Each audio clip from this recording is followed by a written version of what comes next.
It's time for the Brouhaha Sports Show. Brouhaha Sports with award-winning sports writer Dale McKee and co-host Marshall Wood. Talking sports with the legends of the game and famous sports personalities. Brouhaha! Now to Marshall and Dale with tonight's guest. Good evening, everyone, and welcome to the Brouhaha. Marshall Wood sitting here looking at Dale McKee. Good, how you doing there, Dale? Good evening. Good evening to you, folks. Well, tried to survive that holiday yesterday. Whew, man, these long weekends are rough, aren't they? They don't give us another day, don't they? Well, yeah, just we to did. rest up. That's right. That's right. Lots of stuff going on in the sports world. I mean, especially the football stuff.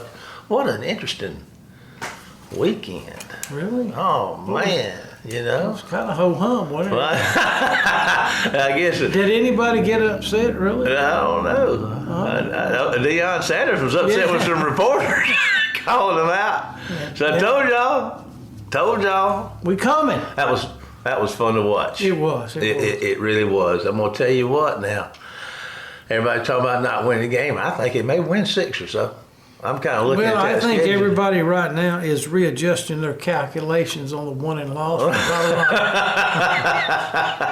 I just can't wait till Lincoln Riley and him meet. Oh, yeah, that'll be I think they meet at the end of this month. So, Yeah. So that ought to be a blast. They're really super good around the edges, and I guess okay in the middle too, but their skill folks are really, really good. And, when you get into those big Power 5 schedules, depth sure matters, Yeah, he's got some great frontline players, and Travis Hunter is a freak, isn't he? Can you imagine 115, 16 snap? I read somewhere we're 120, and now they recalculate it to like over 140. That's a lot of plays. That's a lot. Looked like it was hot out there. Yeah, man, I'm telling you. But yeah, I've been by that stadium before because my youngest son lives within 15 or 20 miles of that, and we rode through the campus one time. And that stadium at TCU is an old type stadium. Everybody's on top of the field. Does that make sense? Yeah, it does. I mean, that circle bowl, now they do have tops, but down in the end zone, it's like you're right there. It's not any different from, being in the end zone at, say, a high school game. Honestly, you can see it just so well. But I was really glad for Colorado. I really was. Because you've got to have a spark every year for us something to talk about, because we've talked about up till this weekend with Alabama, Georgia, Ohio State, USC. I mean, that's all we're talking about, and so I'm just saying I think it was good. But I went to a college game this week. I went to Hattiesburg and watched USM, and I think Will Hall's got a quarterback, but I was singing all the way home because all we did at the ball game was sing Jimmy Buffett songs. That's a lot of that. God rest his soul. In between all the timeouts, they were singing. Everybody was getting into it, and I was really impressed with USM. But Alcorn really, they were out talented by a lot. But I think if Will Hall, now he's got a enormous chore this weekend. Yeah. He may have an enormous chore the next 2 weekends, depending on how Tulane really is. Mm-hmm. But Tulane's a lot better than they were 2 years ago. Right. But it's like Bobby Hall said, well, Tulane was okay last year. It was one of their losses, too. Another miss, bro. Yeah.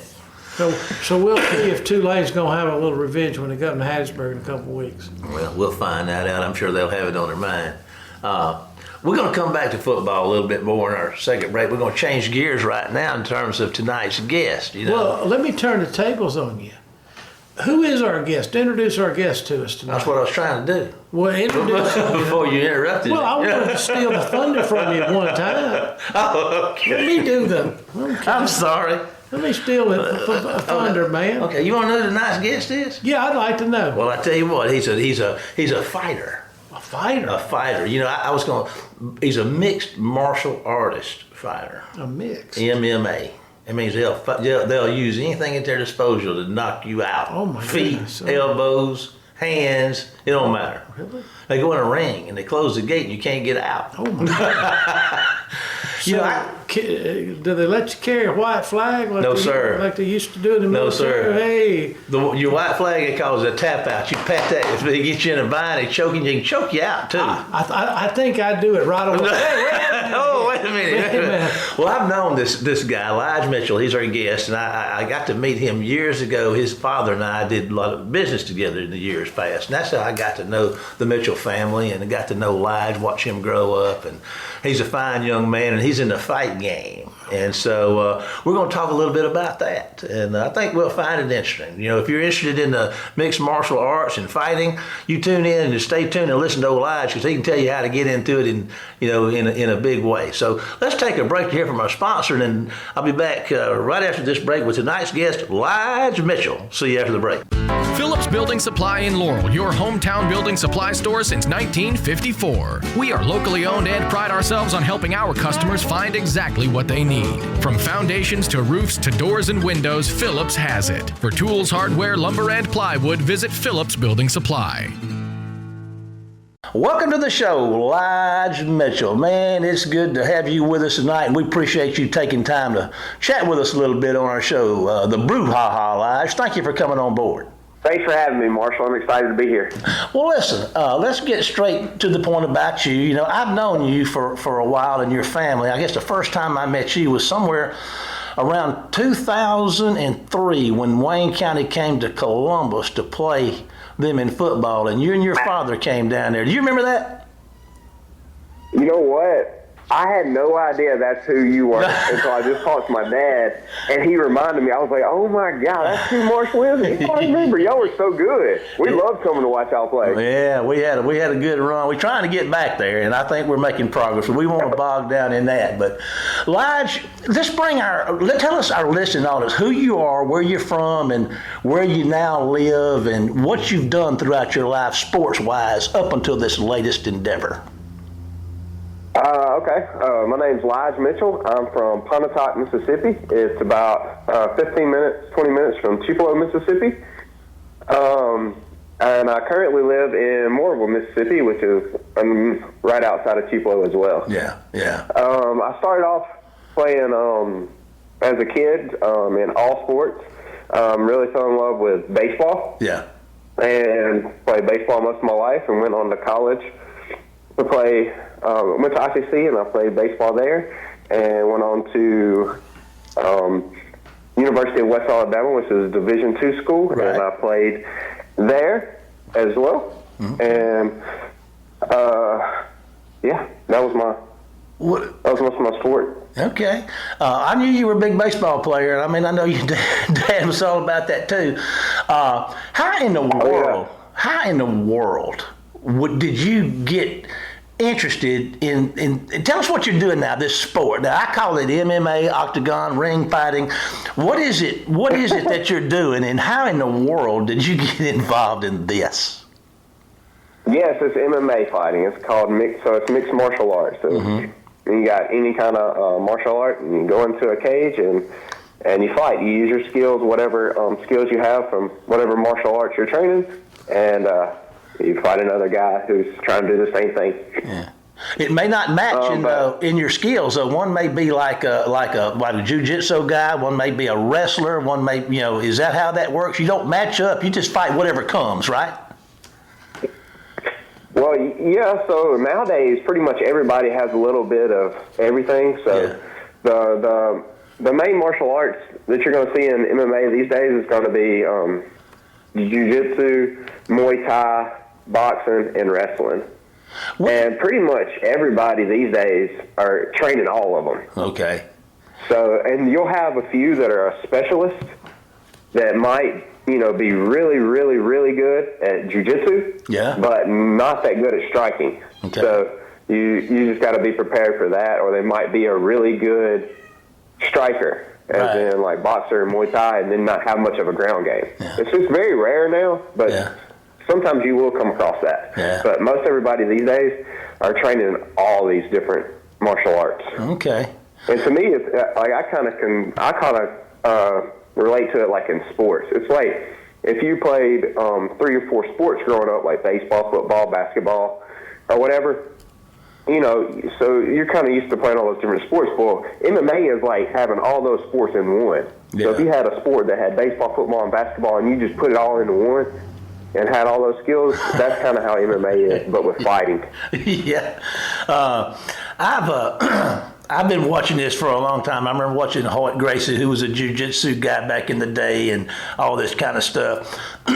Now, let me ask you this. Do you have a trainer, Lige, or do you train yourself?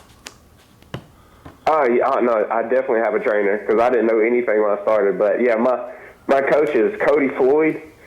He runs the gym, and he's a former professional fighter. And so he's my MMA coach and jiu-jitsu coach, and also Ben Parrish. Uh-huh. He's another one of my coaches. He is a professional fighter as well. He's fought in Bellator and all over. So we have some good coaches there. Where are they in your?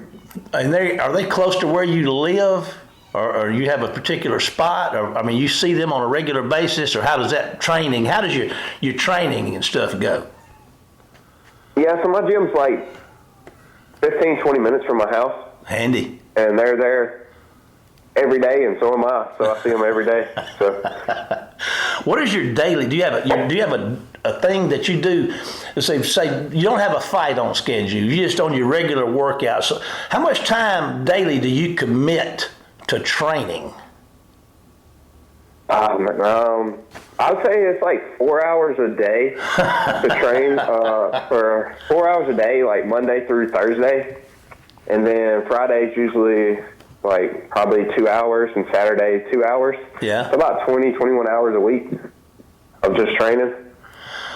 It's hard to stay healthy through all that training, I imagine. Hey, it's a lot of work, and I mean, in that training is also strength conditioning, which you're taking care of your body and making it strong and durable, so you can, withstand all the training that you're going through. I guess it's a lot of work. Yeah, a diet's probably key too. Do you have a special diet that you have to take?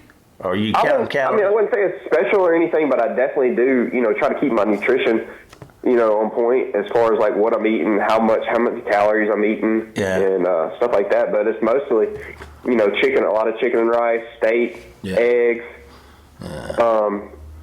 potatoes, sweet potatoes, a lot of that kind of food I eat, and just making sure that you have enough fuel for all the training that you're doing. So I eat a ton, like 3,000, 4,000 calories a day just to be able to fuel myself for all the training that I am doing. If I ate that much, I'd weigh 700 pounds. I'd weigh 700 pounds. Let's see. Now, if you were to back off and look at yourself, and I'm sure you have, and you evaluate yourself as a mixed martial artist, what do you think your strengths and your weaknesses are? My strengths are going to be my power and my explosiveness. Mm-hmm. It's been really good. And I would say my weaknesses has been like probably some of my technique on the bottom, and my like mobility and flexibility is some things I definitely need to work on more. Right. How long when you step into that ring? I've seen you fight. I've seen a couple of videos of you fighting, and very impressive. What are you? How long does a fight last? I mean, are they 3-minute rounds? Is that the way y'all do it? So amateur is 3-minute rounds, and professional is 3 5-minute rounds. Yeah. Unless it's like a championship fight, which then there's 5 5-minute rounds. But it's for me, and unless you're at like the very top of the level, and a championship fight is 5 5-minute rounds. Any other most other promotions are going to be 3 5-minute rounds, even if it is a championship fight. So right. 3 5-minute rounds. 3 5-minute rounds. With a minute break in between. Okay. When it comes fight day, when it comes that you're going to fight, how often do you fight? Let's see. I've fought like 4 or 5 times a year. Yeah. In the past 2 years, so every couple months. Yeah. I just had a fight a month ago. So this one's within 4 weeks. I'm fighting again. Yeah. I've seen you knock some guys out. How's your record, Lige? It was 4-0 as an amateur, and I'm 4-2 as professional. So 8-2 overall. Very impressive. 4-0 and 4-2. Is that what you said? Yes, sir. Oh, wow. Now, the day of a fight, talk us through. You wake up in the morning until you get into the ring. Talk about that. What do you do on the day that you fight? On the day I fight, I just kind of wake up, around probably 8:39, just kind of get going. We go get some good breakfast, like some pancakes, some eggs. I'm eating a lot of carbs, trying to refuel my body to be ready for the fight, so I eat a lot. Yeah. Then I just kind of go back to the hotel with my wife, and we just chill. We really just, hang out, watch a couple movies, usually, Creed or Southpaw or something like that. She really likes that, so we just hang out. I just hang out with her, and, we eat, and then, eat some good food again around lunchtime. I'll eat some chicken and rice, a lot of rice, fried chicken, and until it's time to go to the weigh-ins. We just kind of hang out and chill and watch movies and stuff. What do you weigh, Lige? I may have asked you that, but I'm going to ask you again. What do you weigh? I walk around about 170, and I fight at 155. Yeah, okay, all right. Now, when you step into that ring, and they I guess they shut that door, and you get out there and you look. Are you one of these trash talk guys, or are you kind of a silent, deadly type? Yeah, I'm not really a trash talk guy at all. I think it came from just how I was raised and stuff. My parents and stuff were growing up. My dad didn't really like the showboat and the trash talking stuff kind of guy, so it just kind of became part of me. Yeah. And all our favorite players and stuff like that growing up, we're always the humble, the show a lot of respect type of guy. So right. That's kind of how I am as well. Yeah. Now, when you step into that ring, what do you run this fight through your mind? Do you have do you have a particular strategy when you step in there? What's going through your mind when you get in that ring? I've done a lot of visualization throughout training camp to prepare myself for it. So I'm kind of prepared a little bit on how I think it's going to go, but it might be totally different once it starts. But once I'm in there and they cut the door and stuff, I'm just trying to stay calm and just trust in my skills. Really, it was easy to get really amped up in there and get too fired up, and sometimes I have a problem of going too hard too fast. So I try to stay calm. Yeah, I just try to stay calm and relax. You probably get that amped up deal from your dad. He can get fired up pretty quick. Yeah, he does. Well, listen, it's a brutal game. It really is. And do you feel the pain? You're getting hit. Kicking and hitting and punching and choking, trying to break arms and legs. Do you feel a lot of pain while this is going on, or is this something that's not even registering with you when you're actually fighting? When you're fighting, you don't feel nothing. Yeah. You have so much adrenaline, punches, kicks, stuff like that. It does not. You don't feel anything. I just can't imagine that. I think I know. I love this sport because I grew up watching boxing, and I'm not hating on boxing, but man, when you step into that ring, it's pretty much anything goes, and it's so exciting to watch. Let's talk about some of your favorite moments. We're going to break it down. So since you've been in this game, since you've been in this fight game, some of your favorite moments and some of your least favorite moments stepping into a ring, highs and lows, if you will. Let's see. Highs would be my first fight. Just getting in there and going at it. Yeah.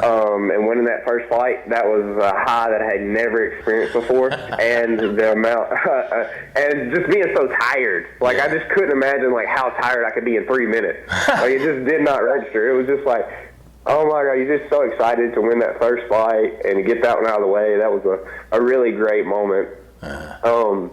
And another good moment was there was this one guy who trash talked me a little bit on Facebook and stuff, and I think he said some things like I had never fought anybody, and he was going to be the first real dog I faced or whatever. And so like everybody's sending me this message and stuff like, hey, you got to get him, blah blah blah. And so I was ready for this guy, and I ended up beating him in like 2 minutes, took him down, and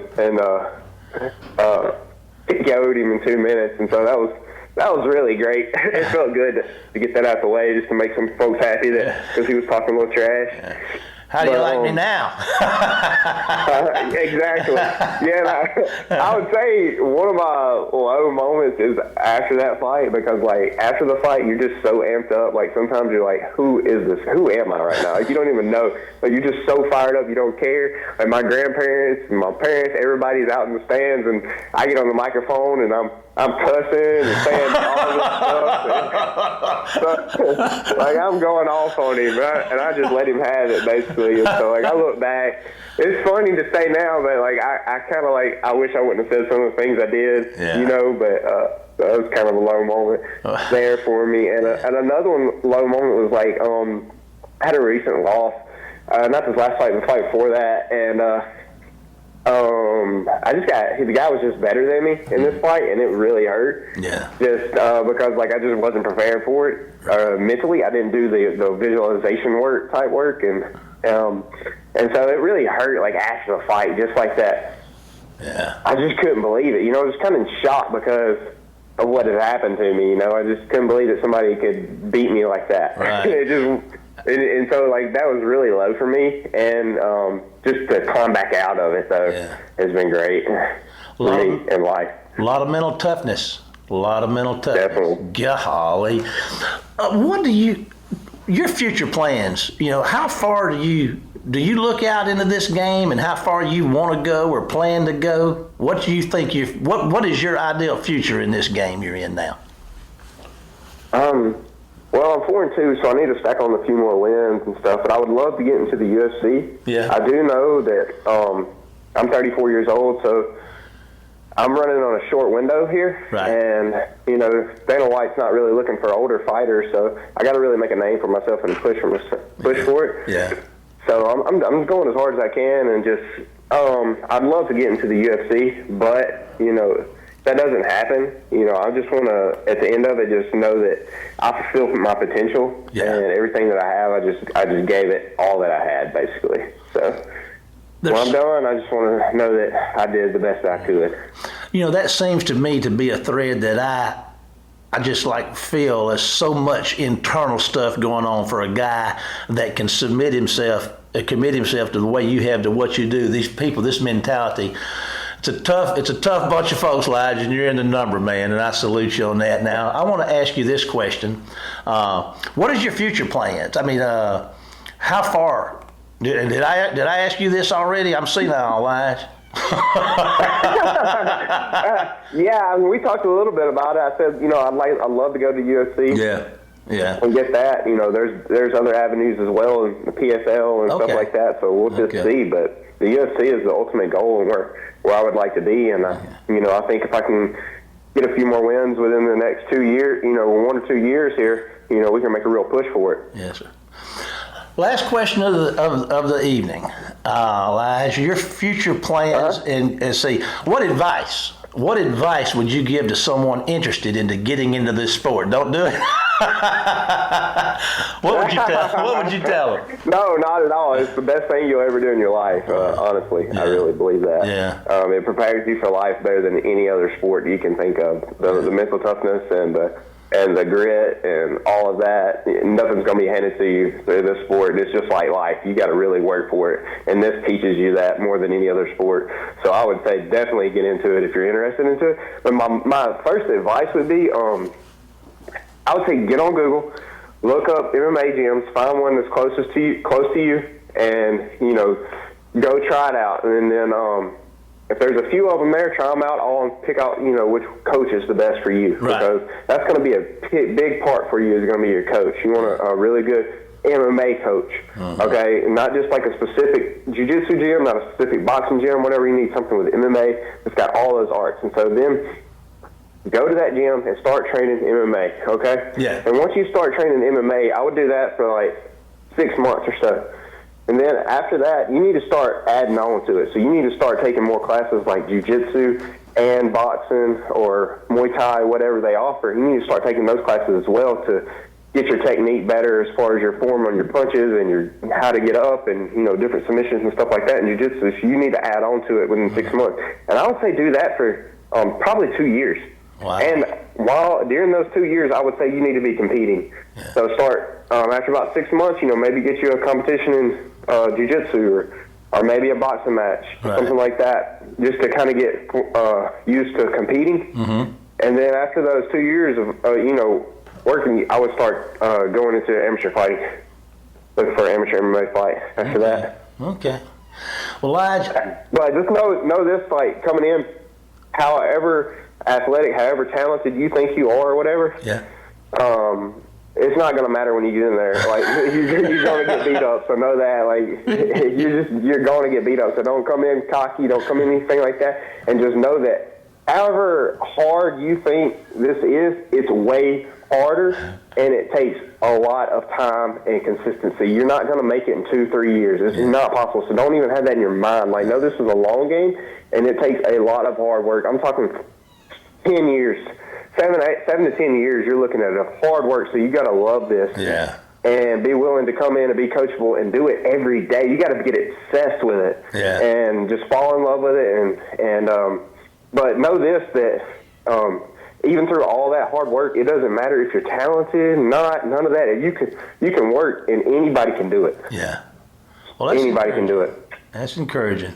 Anybody that's got a dog in them. You can develop it. You'll have no choice, or you'll quit. Man, I'm so excited about you fighting in your future, and I'm so thankful to know you and your family, Lige. And we appreciate you. I mean, with the work you do and the time you have to put in, taking this time to talk to our audience, we thank you for that. Yeah, my pleasure. It was my pleasure. Hang on just a minute, Lige. I'm going to sign off here, but I'm going to talk to you just a second during the break. But we're going to take a break now. We thank Lige for being with us. We're going to take a break to hear from our sponsors and be back with the final segment of tonight's Brouhaha right after this word. Phillips Building Supply in Laurel, your hometown building supply store since 1954. We are locally owned and pride ourselves on helping our customers find exactly what they need. From foundations to roofs to doors and windows, Phillips has it. For tools, hardware, lumber, and plywood, visit Phillips Building Supply. Welcome back, everybody. Dale, you need a good whooping? No, I've had a lot of them, but I don't need any more. You know, that's actually how we solve problems back in the day. Yeah, we didn't do all this weapon stuff. We just, or all this Facebooky wrestled. I think we more or less wrestled around until somebody broke us up. You know? I've enjoyed getting to know that family through the years. It's a special treat to be able to talk to Lige. We wish him the best in all his endeavors. Oh, we sure do. Yes. Let's flip back over here. LSU and Clemson. I mean, there's a lot of disappointed folks probably in those two fan bases. You know, LSU got beat by Florida State again, as far as Gump would say. I'll tell you what, that cat down there at Florida State, he's coaching the football team, isn't he? He did a great job at Memphis. Well, the second half they did outstanding, But you know Brian Kelly, I don't know if he really helped himself here leading up to the game.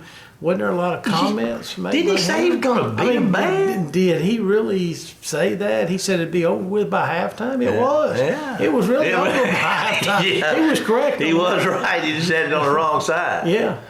Oh, man. I liked the little Duke quarterback. Yeah? Yeah, he looked all right, in the Duke-Clemson game. Yeah. Which one you like? You like the one from Clemson? Or you like the one from Duke? I know you're talking about the one from Duke. Duke, yeah. That kid didn't even play football till he was a junior in high school. Yeah, he's fast. Well, but he was putting those passes, especially in the first half. When I watched him when I watched him probably more in the first half than I did the second half. He was putting the ball right where it needed to be. I tell you what, he can pick them up and put them down too. Yeah. I mean, they ended the first half on a fumble that they, maybe should have got some points out of. Yeah. But anyway. Clemson, I know they're terribly disappointed, I'm sure, as probably the LSU fans you're talking about, people right there. Of course, it's just one game. Just the first game. That's a tough way to come out of the blocks when you're looking at national championship. Well, I saw something on television the other day, though, too, and I think they put it up during the LSU game. In the last 10 years, no one that's lost their opening game has made the playoffs. Ooh. No one. No one. No one. I like the way you say that, and they're looking no one. No one. So the odds are against LSU and Clemson. Yeah. I tell you a team I watched this weekend that I was a little underwhelmed at, and that was Texas.